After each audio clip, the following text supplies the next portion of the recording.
Hi, this is Andy. I have a special offer for loyal listeners of Accelerate. It's a no obligation free trial of my zero time selling interactive online training.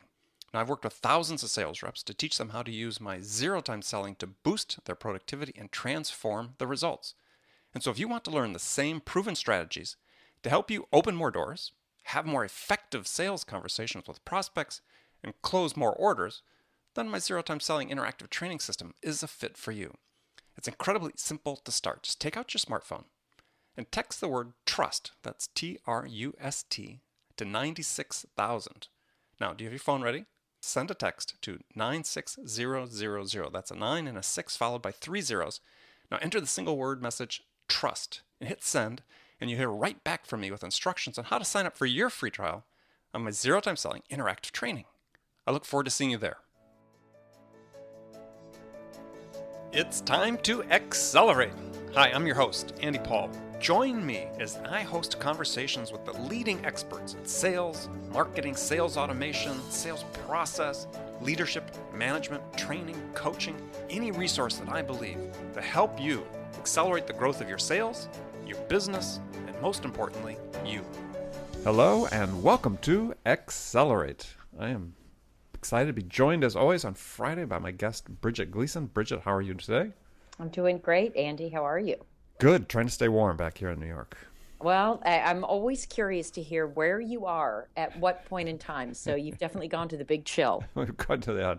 Not the Big Apple today. It is the Big Chill. So, yeah, thank goodness you're no longer living in Boston, right? Not right now, although I love Boston. But at this time of year, right now, I'm happy to be safely, warmly here in In California. California, yeah, yeah. Well, I said we just saw each other right yesterday, the day before in California. Yeah, unfortunately, I had to, I had to come back. So, well, hey, today I want to really follow up on as I mentioned, we just seen each other. We just been at this conference called SaaStr, which is all about software as a service sales and how companies in the SaaS business or SaaS companies quickly scale and grow their revenues. And I want to talk about some of the topics that we're talking about really in a panel discussion that you were on and a couple other panels that I saw. So, and this topic was, and we've talked about now in past weeks, we've talked about the role of the SDR and how that's evolving. We talked real recently about account executives. So now I thought we'd talk about account management because, again, as we talk about the further specialization of the sales role and the revenue generation roles, account management has a very specific place that's different than what maybe people are accustomed to think about in terms of account management. So let's talk about this. So what is the account management role these days in sort of, let's say, the revenue chain, since they don't necessarily even report to sales? Yeah, and that depends. That depends on the org. In the case of SumoLogic here, they do report into sales. They report into me.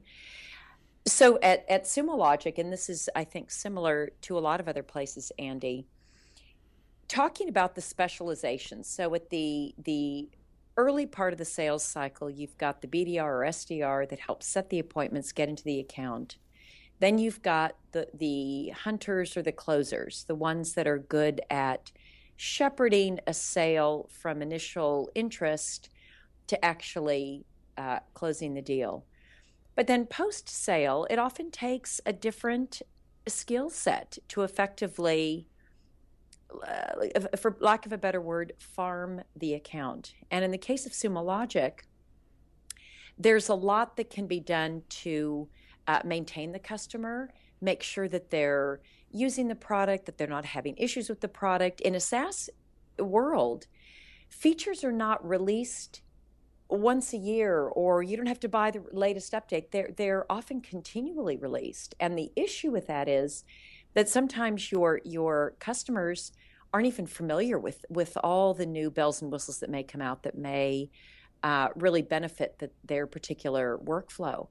So account management is focused on proactive outreach to existing customers to make sure they're getting the most out of the product and that they're happy, and really the responsibility to decrease churn. Churn is a super important metric in a SaaS Mm-hmm. company.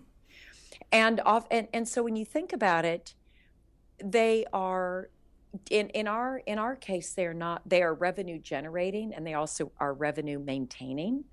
So making sure that they get renewals, but there's also, they've got a quota for upselling and also for cross-selling within the organization. All right, so we're gonna sort of break that down a little bit here. So, again, for people who are listening that aren't familiar with what the term software as a service is that in the past where large enterprises or enterprises of any size used to buy software, you'd license it, sort of bulk form. Now it tends to be sold as a subscription service on sort of a per user, or it could be an enterprise basis, I guess, somewhat as well. But this role that you talked about of preventing churn is really, as you said, really comes to the fore when you're selling your service or selling your software as a subscription. Because if it lapses, people go away. Right. And oftentimes these are monthly subscriptions, so people can cancel at any time. They're not locked into big contracts. There's less opportunity for vendor lock-in, which is great for the consumer. It's actually great for the company as well, the vendor, because it forces them to maintain good customer service, to maintain a high quality of product. It really forces the company and the vendor to focus on the right things as well. Okay, so getting back then to the account manager is, I guess when they get started, so the handover happens, I guess, pretty much as soon as the order takes place, is then an account manager is introduced to the account. And how are they positioned with the customer? So, first of all, the account is not always transitioned right away. It depends. At SumoLogic, we don't transition it right away. We do it now at the 6-month mark. And the reason for that is, and different companies have different time frames when they pass the account over from the closer to the account management team. Some, Andy, do it right away. We wait because we have a land and expand model. And so oftentimes the customer will get started with a very small, almost like a paid trial. Mm-hmm. And so this allows a sales rep to spend that 6 months with the customer, getting them up to sort of a level that makes sense for them. We have a usage-based model. Mm-hmm. So we typically, ideally, you introduce the concept of an account manager right away. It's in the best interest of the customer and prospect before the sale is done to know that once they do become a customer, that they are going to have a team that's dedicated, or an individual that's dedicated to them as a customer, and they don't have to feel this pressure or the sense that, okay, I keep having the sales rep. Well, what do sales reps want? All they want is more. They want more money from us. And there's something also psychologically better, I think, for a customer to know, okay, here's an account manager that just wants to make sure that I've got the best experience with the product or services that I've bought. And some people call it account management. Some call it customer success. Some call it customer happiness. Lots of different titles for the same thing, but it's basically an emphasis on the sale isn't done when the customer signs the order form. It's actually just beginning, because then there's also work to keep them as a customer. And it's that recognition in a SaaS company that you've got to continue to nurture the customer if you don't want them to churn after X period of time. Yeah, and if you want them to become a referenceable account. Precisely. Yeah, talk to their peers and their colleagues about it, and word of mouth marketing and so on. Now, to a point you just make is again, the sense is that with further specialization within the sales roles, that sometimes you said, sometimes account management is in customer success, but in your case, the account management reports into sales, not into customer success. So what's the choice that you guys made about that? Yeah, so just to muddy the water a teeny tiny bit more. Sure, let's do it. We also have, so we have a customer account management team, which reports into me. We have a customer success team. And again, we're talking about, the titles are all muddied. That's actually, it's really a support function. Mm-hmm. So the support function here doesn't report into me. In other organizations, it has reported into me. So again, it just depends on where you want to draw the line. So where we see the difference at SumoLogic is the account management team does have a renewal and an upsell quota component that they're responsible for. What we call customer success, which is really, let's call it customer support to make it clearer. Customer support is very reactive. It's when there are issues maybe with a product or a bug, or they're having difficulty with just usage. It's very reactive. It's what you would see as a traditional support function. Customer success or support and the account management team work very, very closely. They're very tied. The support function, though, doesn't have quota associated with it. And I think that's the big difference, and the reason that they don't report directly into sales or the revenue side. But you said it's really a choice for you guys, because there are companies where that function does reside within customer success, right? And then there is definitely quota assignment and quota responsibility for the upsell, cross-sell within customer success. Correct. And I don't, there's not a right or wrong in it. It's, again, in a SaaS business, it's so important that all the different functions are very tightly aligned. So for me, I don't get very hung up on where these positions or departments, who they report into, because really we all have to work together cross-functionally for the benefit of the customer. And if we continue to focus on the customer and to make sure that they have a great experience, we're going to get good word of mouth. We're going to get low churn. We're going to get great retention. We're going to get good references. Our sales will increase. We'll get good product feedback. So we all have to work for the benefit of a great customer experience. So in some ways, it doesn't really matter where it sits, as long as we're all aligned in this single agenda, to make sure we give a really excellent customer experience, all from product all the way through to sales and support and billing and finance, and all of that has to work very closely together. Right.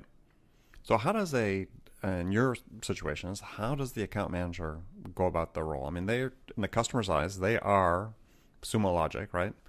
So, how do they communicate with the customer? How do they work with the customer to, expand the base of contacts within the customer organization, to understand where the future needs and requirements will be, opportunities for upsell and cross-sell? How do you structure that? I mean, how structured is that, I guess, is maybe the question, in terms of, regular meetings with the customer, or regular, virtual meetings with the customer. Tell us a little bit about how it works for you guys. Yeah, it's a good question, and every company probably does it maybe a little bit differently. But one of the advantages, Andy, of a SaaS business is oftentimes you have visibility into a customer's usage, and if they're using the product or not, and which features are not. So in the case of SumoLogic, we can see that. We can see who's using it, who the power users are. We can see when usage increases and dips. We can see which features get used and which ones don't. And so our account management team monitors that very closely. And there are great tools out there. One that we use here is Gainsight, that can also help you see where the anomalies are and give you alerts for, hey, something's going on here.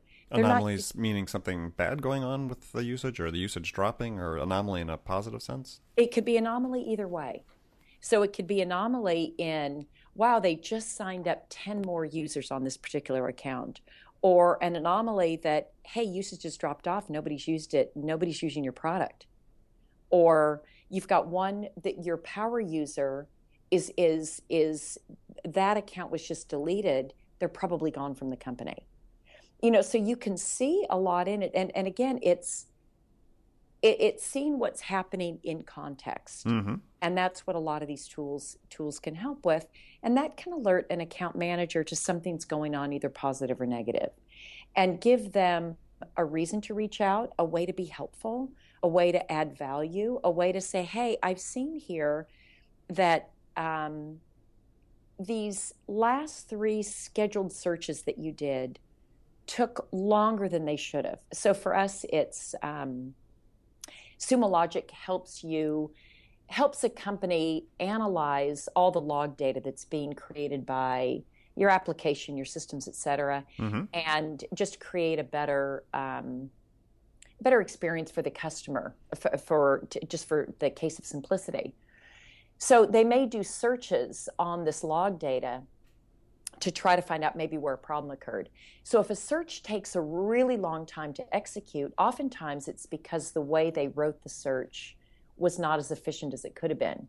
So an account manager may see this and say, hey, I've noticed that these searches that this one user is doing they're taking much longer than they should, which would create a bad experience and give a user the impression that, God, SumoLogic is slow, it takes too long, when really it could be a training issue. And they can go back and say, hey, if you did these couple of things, you're going to find out you're going to get your results almost immediately. And so they can work to create a better experience proactively. We're not as blind as we used to be in terms of how somebody may be using it or not.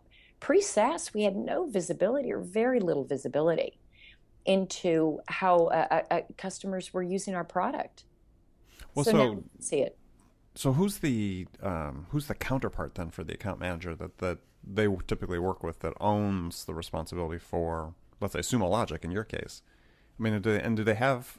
Hey, we have weekly status meetings. We get on the phone, we get on Skype, we get on Zoom or something, and we have a meeting, and we memorialize what happened and distribute the document so everybody sort of understands what the status is at this point in time. I mean, how does that work? Are you talking, Andy, about who's the counterpart at the customer, or who's Yes, the yes. It depends. You can often it could be whoever had owned the project in the meeting. I mean, in the beginning.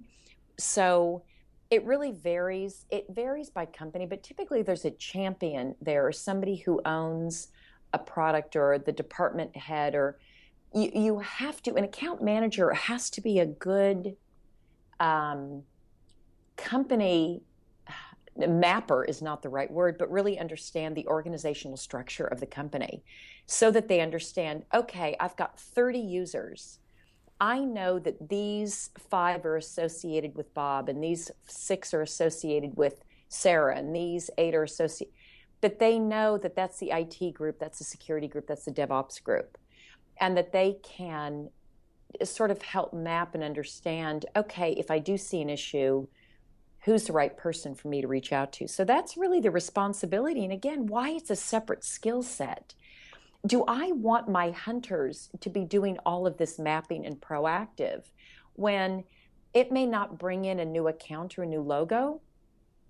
But it's so important that I keep this particular company and happy, and this account happy.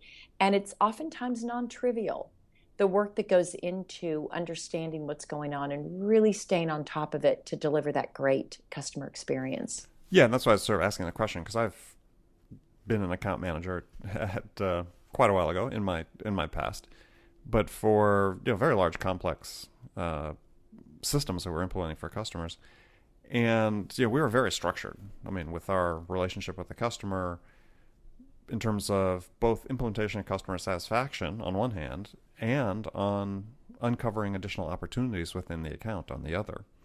So part of our structure on the customer success, customer satisfaction part was, every Monday or every Tuesday, we had a meeting, oftentimes virtual meeting, but we had a meeting, and then periodically we'd be on site and have an on-site meeting where we'd have a checklist of things we'd run through, and it could be, in our case, sometimes was usage that we talked about, or faults or failures, modes that had happened to come up, and how we addressed them, were they resolved, so that we really had our fingers on the pulse of the customer in terms of satisfaction. And then on the other hand, expanding, as you talked about, land and expand, get in, find additional people to be potential additional users, for the system that we were putting in place, and how to also then did we encourage the increased usage of the system by the people that were existing users.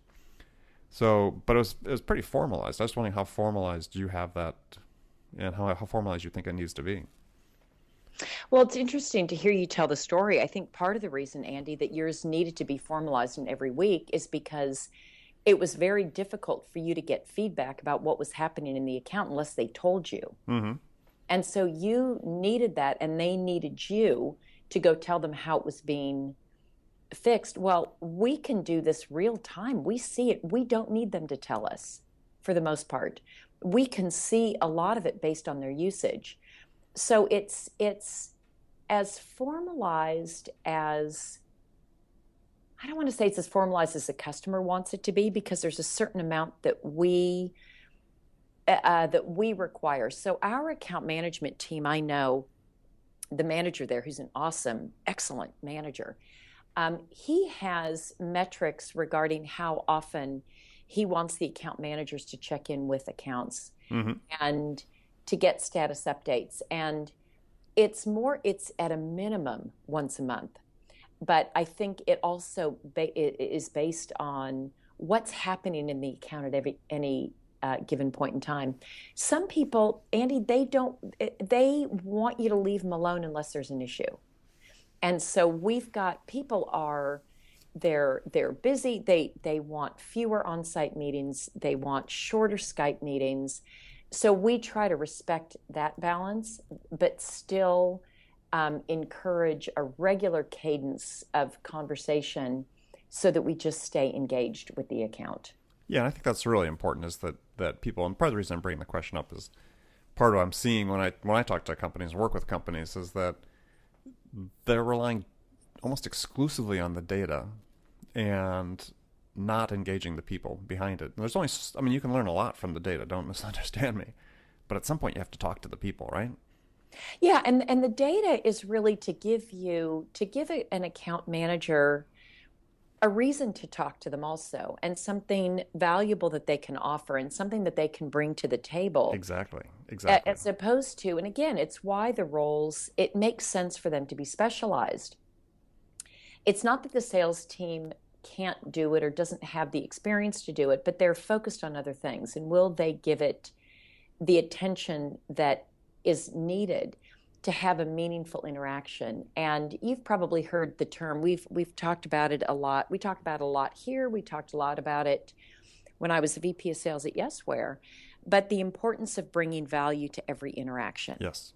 And the data facilitates and enables that, allows them to bring value to every interaction. I think I 100% agree with you that data in and of itself, that's not enough. You still have to continue to engage people and have the human element behind it.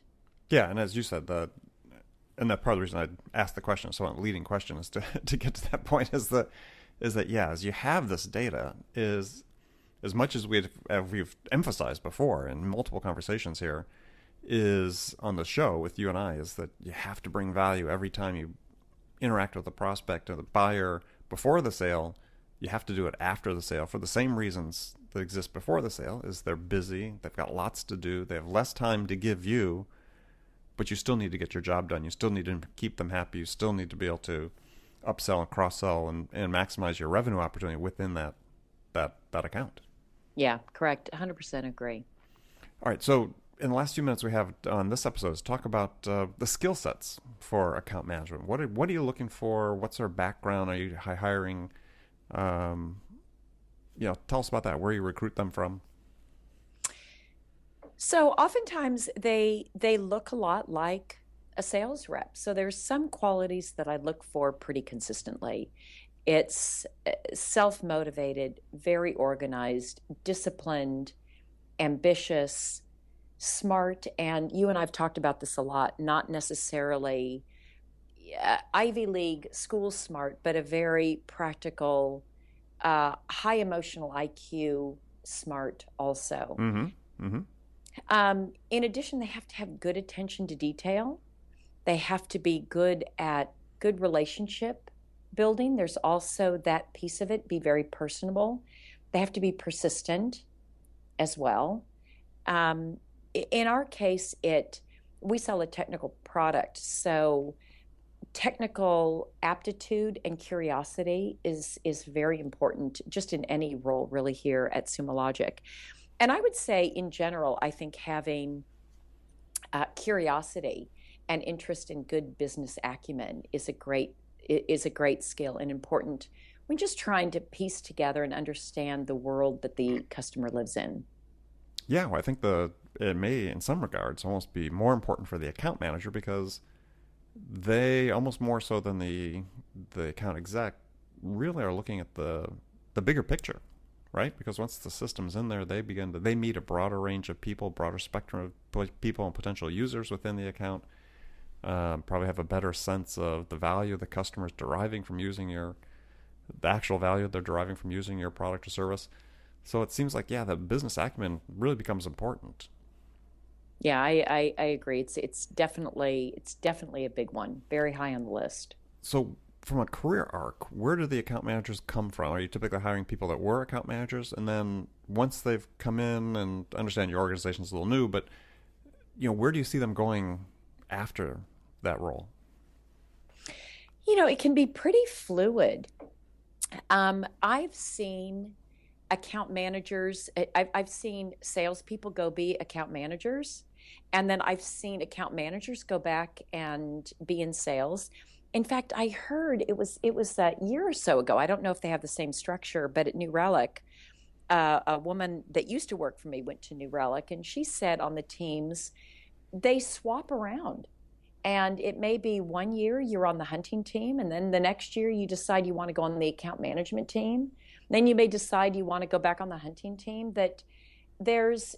I've seen people go back and forth. I don't know that there is a strict career progression. Mm-hmm. Some people prefer to be in the farming role, and that's where they want to stay. They can come from more of a support function also and go into account management. Some account managers then maybe would pop over to more of a support function, or what they would call sometimes a technical account manager. Okay. So it depends on the organization, but it's a great launching pad also for a lot of different roles within an organization.